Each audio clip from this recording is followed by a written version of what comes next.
بسم الله الرحمن الرحيم. فإن كذبوك فقل ربكم ذو رحمة واسعة ولا يرد بأسه عن القوم المجرمين. سيقول الذين أشركوا لو شاء الله ما أشركنا ولا آباؤنا ولا حرمنا من شيء كذلك كذب الذين من قبلهم حتى ذاقوا بأسنا. قل هل عندكم من علم فتخرجوه لنا إن تتبعون إلا الظن وإن أنتم إلا تخرصون. قل فلله الحجة البالغة فلو شاء لهداكم أجمعين. قل هلم شهداءكم الذين يشهدون أن الله حرم هذا فإن شهدوا فلا تشهد معهم ولا تتبع أهواء الذين كذبوا بآياتنا والذين لا يؤمنون بالآخرة وهم بربهم يعدلون. قل تعالوا أتل ما حرم ربكم عليكم ألا تشركوا به شيئا وبالوالدين إحسانا ولا تقتلوا أولادكم من إملاق نحن نرزقكم وإياهم ولا تقربوا الفواحش ما ظهر منها وما بطن ولا تقتلوا النفس التي حرم الله إلا بالحق ذلكم وصاكم به لعلكم تعقلون.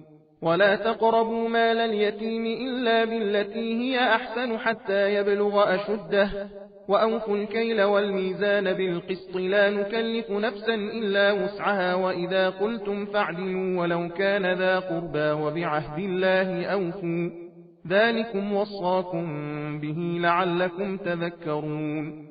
وأن هذا صراطي مستقيما فاتبعوه ولا تتبعوا السبل فتفرق بكم عن سبيله ذلكم وصاكم به لعلكم تتقون. ثم آتينا موسى الكتاب تماما على الذي أحسن وتفصيلا لكل شيء وهدى ورحمة لعلهم بلقاء ربهم يؤمنون. وهذا كتاب أنزلناه مبارك فاتبعوه واتقوا لعلكم ترحمون.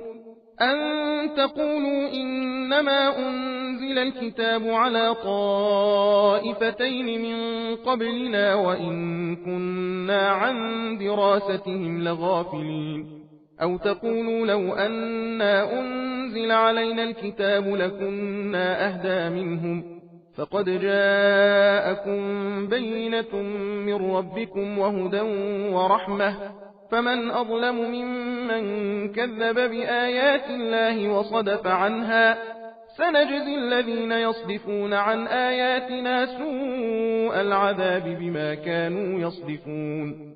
هل ينظرون إلا أن تأتيهم الملائكة أو يأتي ربك أو يأتي بعض آيات ربك يوم يأتي بعض آيات ربك لا ينفع نفسا إيمانها لم تكن آمنت من قبل أو كسبت في إيمانها خيرا قل انتظروا إنا منتظرون. सबील कुरान हिदायत का रास्ता।